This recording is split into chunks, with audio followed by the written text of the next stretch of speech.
नवजीवन apartment के parking area में उस दिन सुबह 6 बजे अजीब सा धुआं छा गया। यह देखकर सिक्योरिटी गार्ड फायर इंजन को फोन करने ही वाला था, लेकिन उस समय अपार्टमेंट के president mister Banwari Lal walking के लिए नीचे आए।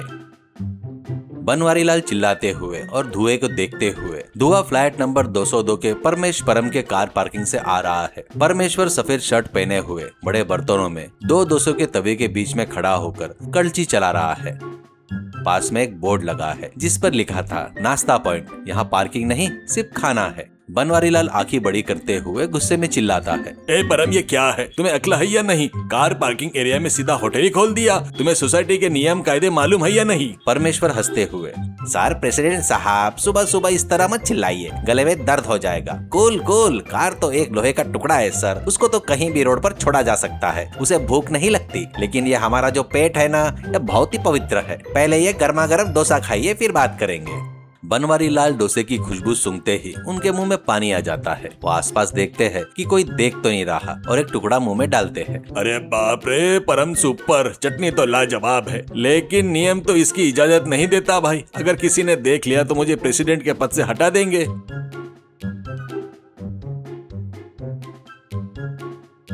परमेश्वर एक और इडली का प्लेट आगे बढ़ाते हुए, नियम का क्या है सर, आप जैसे बड़े लोग चाहे तो नियम बदल जाते हैं। आपके और आपके परिवार के लिए रोज सुबह 2 प्लेट इडली, 1 प्लेट डोसा मुफ्त, सोसाइटी फंड में से 1 रुपया भी नहीं मांगूंगा। अब आप क्या कहते हो सर? बनवारी लाल इडली को सांभर में डुबोते हुए, हाँ मतलब अपार्टमेंट के लोगों की भूख मिटाने के लिए तुम इतनी मेहनत कर रहे हो तो भला क्यों मैं बीच में रुकावट बनूं? लेकिन वो जो सेक्रेटरी मिसेस संतोषी देवी है ना, अगर वो दिख गई तो आफत आ जाएगी। उसे नियम को लेकर पागलपन है, जरा संभल कर।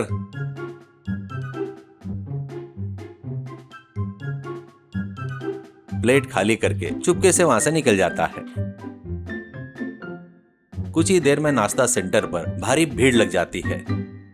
अपार्टमेंट के लोग ऑफिस जाने की जल्दबाजी में नीचे आकर लाइन में खड़े होकर नाश्ता खाने लगते हैं। पूरी पार्किंग एरिया इडली के तड़के की खुशबू से भर गया। तभी वापन हॉर्न की आवाज जोर जोर से सुनाई दी। अपार्टमेंट के सेक्रेटरी मिसेस संतोषी देवी अपनी स्कूटी से आती है। नाश्ता सेंटर के चारों तरफ लोगों की भीड़ देखकर गुस्से से लाल होती है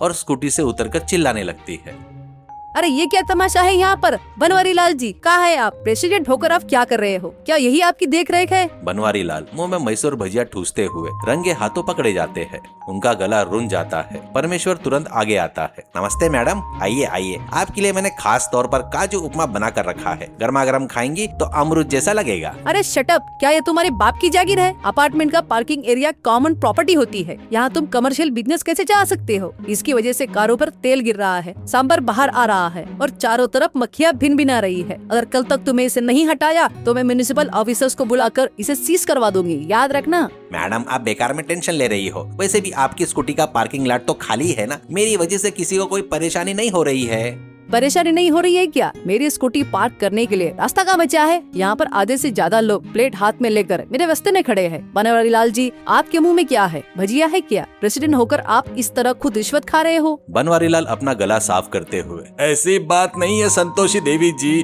परम हमारे ही अपार्टमेंट का लड़का है ना, और वैसे भी बाहर के होटलों में केमिकल्स मिलाते हैं जिससे लोग बीमार पड़ रहे हैं। ये यहाँ पर हमारी आंखों के सामने शुद्ध घी का इस्तेमाल कर रहा है। खैर, कल इसके बारे में सबके साथ मीटिंग रखकर बात करते हैं, तब तक आप शांत हो जाइए, उन्होंने समझाते हुए कहा। संतोषी देवी गुस्से में पैर पटकती हुई वहाँ से अंदर चली गई।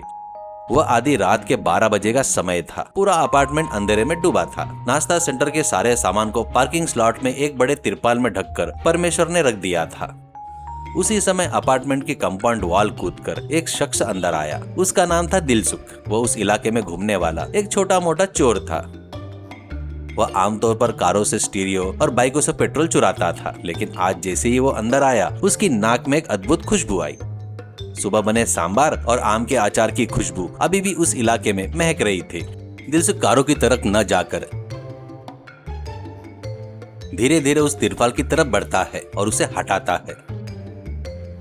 वहाँ आम के अचार का बड़ा बर्तन और नारियल की चटनी के बर्तन रखे हैं। वो कार चोरी करना भूलकर दिलसुख अचार के बर्तन में हाथ डालकर टुकड़ा खाते हुए, अरे वह चोरी करने आया था पर नहीं सोचा था कि इतना अच्छा खाना मिलेगा, बहुत टेस्टी है, ऐसा खुश होते हुए खाता है।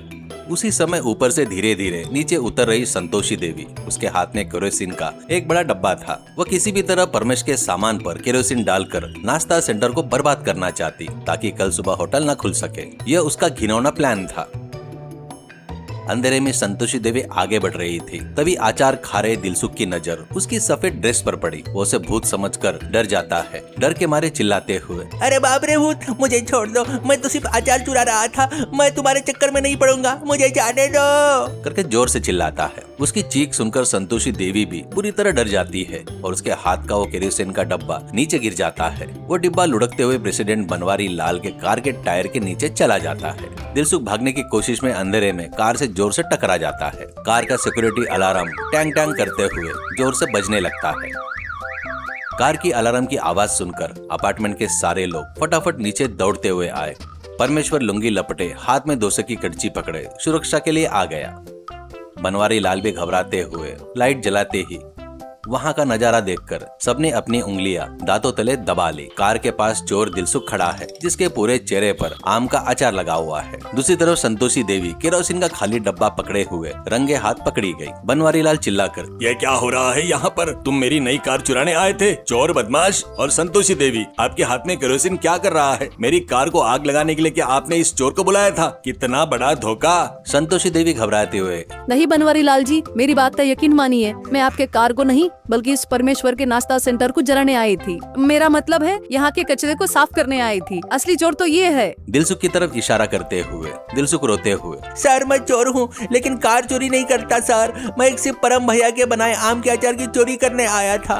यह मैडम ही आधी रात को केरोसिन का डब्बा लेकर आई और मुझे डरा दिया। यह मुझसे भी बड़े प्लान के साथ आई थी सर। उसने सच उगल दिया। परमेश्वर आगे आकर करची घुमाते हुए, देखा प्रेसिडेंट साहब, मेरे नाश्ता सेंटर की वजह से इस अपार्टमेंट का कितना बड़ा फायदा हुआ। अगर मैं होटल ना खोलता तो अचार की खुशबू से ये चोर यहाँ नहीं आता। अगर ये नहीं आता तो संतोषी देवी जी की केरोसिन डालने की बात कभी सामने नहीं आती और आपकी नई कार अब तक जलकर राख हो चुकी होती। इसका मतलब मेरे नाश्ता सेंटर ने ही आपकी कार बचाई है। एक बड़ा लॉजिक देता है। अपार्टमेंट के लोग एक सुर में, हाँ हाँ परम जो कह रहा है वो 100% सही है। अगर होटल ना होता तो कार चली जाती। सभी हामी भरते हैं। बनवारी लाल गंभीर सोच में डूबने के बाद, ठीक है संतोषी देवी जी, सेक्रेटरी होकर आप अपार्टमेंट में इस तरह क्राइम का प्लान बनाती हो। सजा के तौर पर हम आपको अभी के अभी सेक्रेटरी के पद से बर्खास्त करते हैं। संतोषी देवी का मुंह छोटा हो जाता है। संतोषी देवी गुस्से में, तो फिर इस नाश्ता सेंटर का क्या होगा? नियमों के मुताबिक ये यहाँ पर नहीं रहने दिया जा सकता। मैडम हम लोग सब एक ही अपार्टमेंट में रहते हैं ना, फिर झगड़ा क्यों? कल ये नाश्ता सेंटर पार्किंग में नहीं रहेगा। मैं इसे अपने अपार्टमेंट की छत पर शिफ्ट कर रहा हूँ। वहाँ सबके बैठने के लिए अच्छी व्यवस्था होगी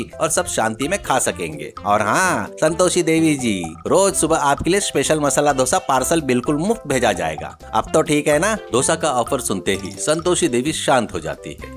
ठीक है, थोड़ा घी ज्यादा डालकर भेजना। चोर दिलसुख को पुलिस के हवाले करने के बजाय उसकी सूझबूझ की तारीफ करते हुए परमेश्वर ने उसे नाश्ता सेंटर में प्लेट धोने का काम दे दिया।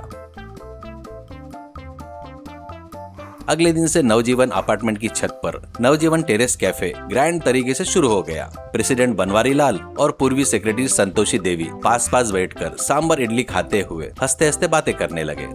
दिलसुख भी खुशी खुशी प्लेट धो रहा है। पार्किंग एरिया फिर से कारों से भर गया, लेकिन अपार्टमेंट में अब खुशियां और हंसी का धुआं उठ रहा है।